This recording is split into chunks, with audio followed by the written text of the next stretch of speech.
नमस्कार। मैं वीके शास्त्री अपने चैनल के माध्यम से आप सभी दर्शकों का बहुत बहुत स्वागत करता हूं। आज का ये वीडियो मिथुन राशि के जातकों के लिए बहुत ही महत्वपूर्ण है, क्योंकि इस वीडियो में हम बात करेंगे 26 मार्च से 23 अप्रैल के बीच घटित होने वाली महत्वपूर्ण घटनाओं के बारे में। एक सामान्य सा प्रश्न आपके मन में आएगा कि 26 मार्च ही क्यों? तो मैं बता दूं कि 26 मार्च से ही कई महत्वपूर्ण घटनाएं आपके जीवन में घटना शुरू हो जाएंगी। 26 मार्च को आपकी कुंडली में डबल गज केसरी राजयोग बनेगा। 26 मार्च से 23 अप्रैल के दौरान दो बड़े ग्रह सूर्य और शुक्र अपनी उच्च की राशि में गोचर करेंगे। 26 मार्च से 23 अप्रैल के बीच 5 बड़े राजयोग बनेंगे और 5 बड़े परिवर्तन होंगे।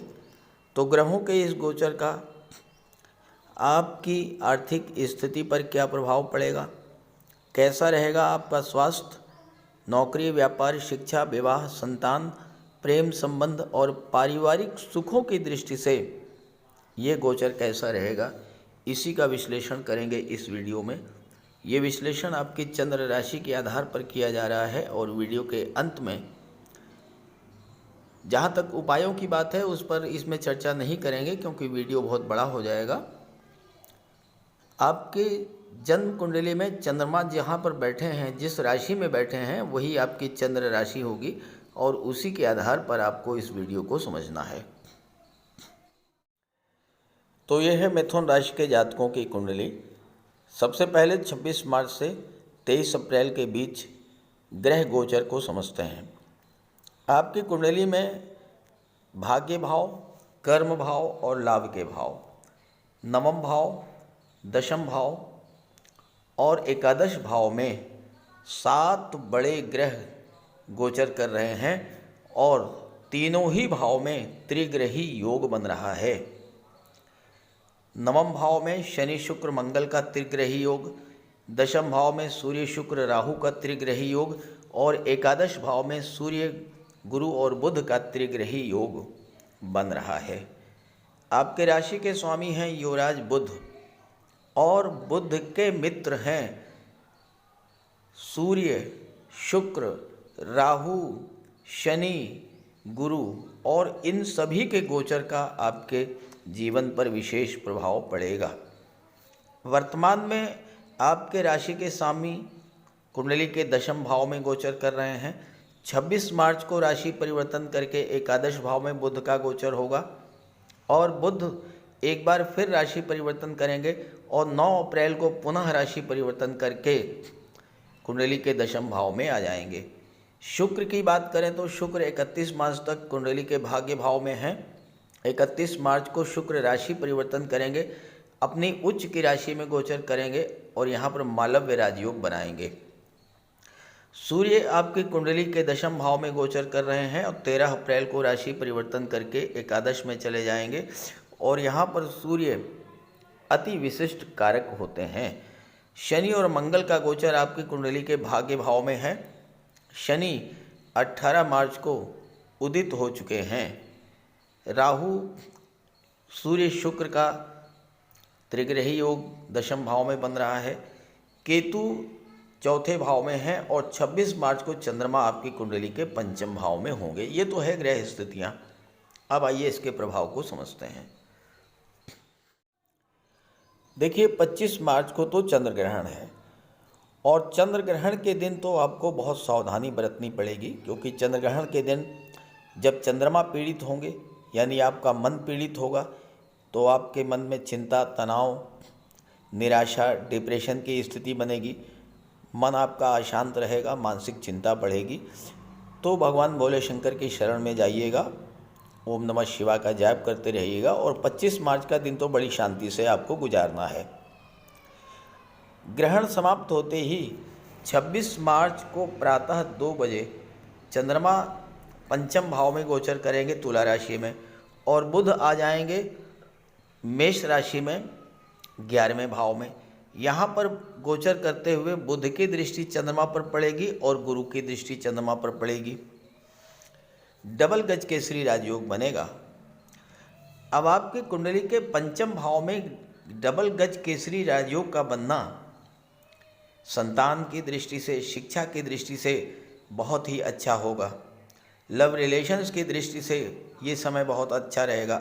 जो लोग किसी क्रिएटिव फील्ड से जुड़े हुए हैं, शिक्षा के क्षेत्र से जुड़े हुए हैं, उनके लिए भी ये समय अच्छा रहेगा। पंचम भाव में गज केसरी राजयोग बनेगा, चंद्रमा की दृष्टि लाभ के भाव पर पड़ेगी। इस समय आप अपनी आय को बढ़ाने के लिए कोई नई शुरुआत कर सकते हैं और उसका आपको लाभ मिलेगा। 11वां भाव आपके सोशल रिलेशंस का होता है और आपके सोशल रिलेशंस अगर ख़राब हुए हैं, आपके मित्रों से आपके संबंध खराब हुए हैं, तो उन संबंधों को सुधारने का ये बहुत अच्छा समय रहेगा। संतान से आपका प्रेम बढ़ेगा। संतान के लिए आप कुछ करना चाहते थे तो 26 मार्च से लेकर के 29 मार्च तक का समय आपके लिए बहुत शुभ रहेगा। अगर आप रिलेशन में हैं और किसी तरह का कोई प्रस्ताव रखना चाहते हैं, खास करके मैरिज को लेकर कोई प्रपोजल रखना चाहते हैं, तो 26 मार्च से 29 मार्च के बीच में अगर कोई ऐसा प्रस्ताव आप रखते हैं तो आपको सफलता मिलेगी। आपका प्रस्ताव जो है वो सकारात्मक रिजल्ट आएगा। लाभ के भाव में गुरु है और बुध है, और बुध आपके लग्न के स्वामी हैं और बुध चौथे भाव के स्वामी हैं। लग्न भाव आपका व्यक्तित्व होता है। इस समय आपका मन शांत रहेगा, ज्ञान बुद्धि विवेक आपका जागृत रहेगा और परिवार में भी सुख शांति सौहार्द का वातावरण बनेगा। सबसे पहले बात करते हैं शनिदेव की, क्योंकि शनिदेव आपकी कुंडली में आपके भाग्य के स्वामी हैं और भाग्य के भाव में ही गोचर कर रहे हैं। शनि अष्टम के और नवम के स्वामी होकर के अपनी मूल त्रिकोण राशि में गोचर कर रहे हैं और शनि 18 मार्च को उदित हो चुके हैं। शुक्र मंगल के साथ शनि का त्रिग्रही योग बन रहा है। 18 मार्च से पहले शनि अस्त थे।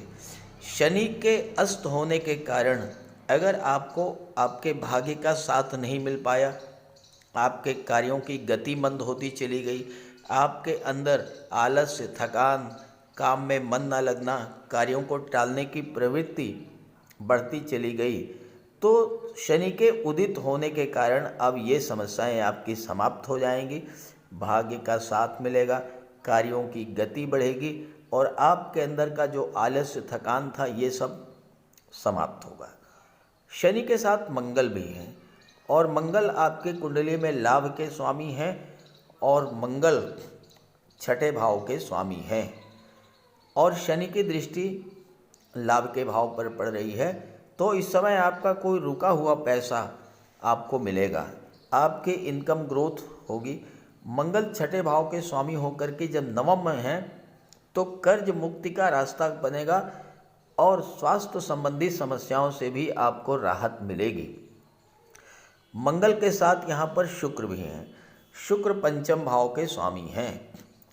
शनि शुक्र मंगल का त्रिग्रही योग छात्रों के लिए भी बहुत अच्छा रहेगा। मंगल छठे के स्वामी हैं जो कि कंपटीशंस का होता है। मंगल के सामने कोई टिक नहीं सकता है। मंगल शत्रुहंता होते हैं। मंगल हर तरह की कंपटीशन में विजय दिलाते हैं। तो इस दौरान अगर आपका कोई एग्ज़ाम, कोई इंटरव्यू है, उसमें आपको सफलता मिलेगी। मंगल का गोचर भी आपके लिए बहुत महत्वपूर्ण है क्योंकि मंगल भी भाग्य के भाव में गोचर कर रहे हैं। 15 मार्च से पहले मंगल अष्टम भाव में गोचर कर रहे थे, अब अष्टम से नवम में आएंगे। एक खराब भाव से निकल कर के एक बहुत अच्छे भाव में आएंगे तो मंगल आपको अत्यंत शुभ फल देंगे। मंगल अष्टम में थे, अष्टम में गोचर करने के कारण जो मांगलिक दोष बना था वो समाप्त होगा। आपके विवाह में जो बाधा आ रही थी वो समाप्त होगा। स्वास्थ्य संबंधी समस्याओं से आपको राहत मिलेगी, खास करके कमर के नीचे के रोगों से, स्किन प्रॉब्लम, एलर्जी और महिलाओं में हार्मोनल डिसबैलेंस, ये सब प्रॉब्लम से आपको राहत मिलेगी। मांगलिक दोष समाप्त होते ही पारिवारिक उलझनें समाप्त हो जाएंगी। वैवाहिक जीवन में फिर से खुशियां और आएंगी। आपके इनकम के स्रोत बढ़ेंगे। मंगल की दृष्टि वाणी के भाव पर पड़ रही थी, तो वाणी में उग्रता और क्रोध की जो स्थिति बनी हुई थी 15 मार्च तक, वह भी समाप्त होगी। शरीर का आलस्य, थकान दूर होगा। भाग्य तेजी से साथ देना शुरू करेगा। और तीसरे भाव पर मंगल शुक्र की दृष्टि पड़ने से जो जातक कला जगत से जुड़े हुए हैं, जो जातक फिल्म इंडस्ट्री से जुड़े हुए हैं, मॉडलिंग के क्षेत्र से, टीवी सीरियल या सोशल मीडिया से जुड़े हुए हैं, उन जातकों के लिए भी बहुत अच्छा समय रहेगा। मंगल की दृष्टि चौथे भाव पर पड़ेगी तो भूमि भवन प्रॉपर्टी का भी आपको लाभ इस समय मिल सकता है। 31 मार्च को शुक्र राशि परिवर्तन करेंगे और राशि परिवर्तन करके अपनी उच्च की राशि मीन राशि में गोचर करेंगे, कुंडली के दशम भाव में, और यहाँ पर मालव्य राजयोग बनाएंगे। बुध भी 26 मार्च तक राहु के साथ रहेंगे और यहाँ पर सूर्य शुक्र राहु का त्रिग्रही योग बनेगा। 14 मार्च से 13 अप्रैल तक सूर्य यहाँ पर रहेंगे, तो बुध और सूर्य का बुधादित्य राजयोग भी बनेगा। आपकी कुंडली में इस समय नवम भाव, दशम भाव और एकादश भाव बहुत ही मजबूत स्थिति में है। और जब भी ऐसी स्थिति बनती है, जब भाग्य भाव, कर्म भाव और लाभ का भाव मजबूत हो, इन्हीं तीनों भाव में ग्रहों का गोचर हो, और आपकी कुंडली के 7 ग्रह इन्हीं तीनों भाव में गोचर कर रहे हैं, तो ये बहुत शुभ फल देने वाली स्थिति होती है। कुंडली में ग्रहों की ऐसी स्थिति कुंडली को बहुत मजबूत बना देती है और ऐसा जातक अपने भाग्य के बल पर अपने सभी कार्यों को पूरा करता है, मनोवांछित लाभ प्राप्त करता है, धन की कमी तो होती ही नहीं। आपकी कुंडली के चौथे भाव में केतु का गोचर है। केतु मंगल जैसा ही फल प्रदान करते हैं और मंगल आपकी कुंडली में भाग्य के भाव में है, अत्यंत मजबूत स्थिति में, शुभ स्थिति में है। मंगल शुभ होते हैं तो केतु भी शुभ फल प्रदान करते हैं। दशम भाव में शुक्र मालव्य राजयोग बना रहे हैं और शुक्र की दृष्टि चौथे भाव पर पड़ रही है, तो केतु भी आपको शुभ फल प्रदान करेंगे। आपके सुख सुविधाओं में वृद्धि होगी, भौतिक सुखों, पारिवारिक सुखों में वृद्धि होगी। चौथा भाव भूमि भवन प्रॉपर्टी का होता है। जो जातक रियल एस्टेट से जुड़े हैं, प्रॉपर्टी डीलिंग का कार्य करते हैं, बिल्डर हैं, आर्किटेक्ट हैं, कंस्ट्रक्शन से किसी भी तरह से जुड़े हुए हैं, उनको लाभ मिलना शुरू हो जाएगा। जो लोग ऑटोमोबाइल सेक्टर से जुड़े हैं, जो लोग फूड इंडस्ट्री से जुड़े हैं, उनके लिए भी लाभ की स्थितियां बनेंगी। पारिवारिक दृष्टि से ये समय बहुत अच्छा रहेगा। माता का सुख मिलेगा, परिवार में प्रेम सौहार्द बढ़ेगा, अपनों का सहयोग मिलेगा, अच्छे मित्र मिलेंगे, और अगर राजनीति में हैं तो आपको पब्लिक सपोर्ट भी मिलेगा। शुक्र 12वें भाव के स्वामी हैं और पंचम भाव के भी स्वामी हैं। शुक्र कला और सौंदर्य के कारक होते हैं।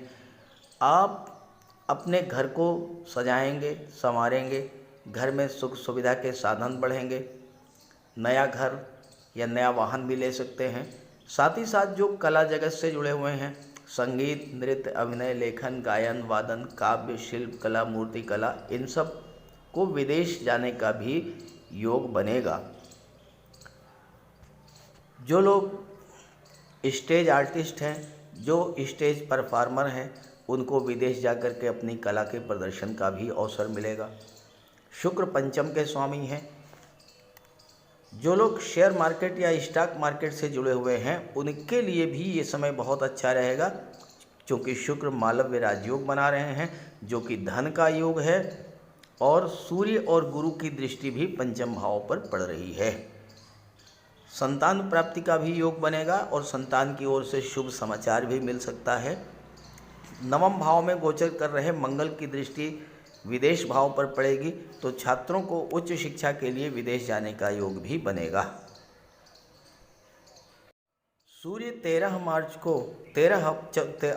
अप्रैल को राशि परिवर्तन करके लाभ के भाव में जाएंगे और यहाँ पर सूर्य गुरु की युति बनेगी।